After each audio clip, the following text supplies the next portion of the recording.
देशद्रोह के सवाल पर घिर गई कांग्रेस। समझौते की आड़ में किया गया देश के भरोसे का कत्ल। 1991 का समझौता बना देश के गले की फांस। ये सवाल मौजू हो चला है ऑपरेशन सिंदूर पर हो रही सियासत के बाद, जिसमें राहुल गांधी पाकिस्तान को भारत की तरफ से दी गई जानकारी पर सवाल उठा रहे हैं। लेकिन अब इस मसले पर कांग्रेस खुद ही घिरने लगी है। देशद्रोह को लेकर आखिर देश में ये बहस क्यों छिड़ी है? क्या है बीजेपी के आरोपों की वजह है? और क्या सच में कांग्रेस ने कोई देशद्रोह किया है? फिर जिस समझौते का बार बार जिक्र किया जा रहा है, क्या है उस समझौते में ऐसा कुछ जिसकी वजह से कांग्रेस और बीजेपी आमने सामने आ गए हैं? समझौते को लेकर शुरू हुई इस वॉर में क्या सच और क्या झूठ है, ये हम आपको बताने जा रहे हैं। लेकिन उससे पहले ये समझना जरूरी है कि देशद्रोह के सवाल पर आखिर कांग्रेस घिर क्यों गई है, और वाकई में जिस समझौते की बात की जा रही है उसके शर्तों में कुछ ऐसा है जिससे देश के भरोसे का कत्ल किया गया है। दरअसल बीजेपी सांसद निशिकांत दुबे ने कांग्रेस पर बड़ा आरोप इसे लेकर लगाया है। उन्होंने कहा कि पाकिस्तान को जानकारी देने वाला समझौता तो कांग्रेस ने 1994 में ही किया है। इस हिसाब से तो कांग्रेस ही देशद्रोही है।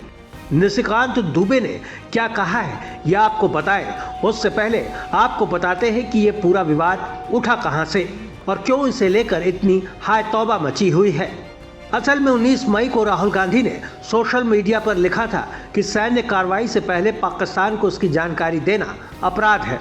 विदेश मंत्री ने सार्वजनिक रूप से स्वीकारा कि सरकार ने ऐसा किया। उन्हें किसने अधिकार दिया? इसके चलते हमें वायुसेना को कितने विमान गंवाने पड़े? यही वो बात है जिसे लेकर अब निशिकांत दुबे ने प्रतिक्रिया दी है और इस पर सियासी बवाल छिड़ गया है। फिर निशिकांत दुबे ने अपनी तरकश के तीरों को कांग्रेस पर खाली करना शुरू कर दिया। निशिकांत दुबे ने कहा कि 1991 में कांग्रेस ने चंद्रशेखर के नेतृत्व वाली सरकार को समर्थन दिया था।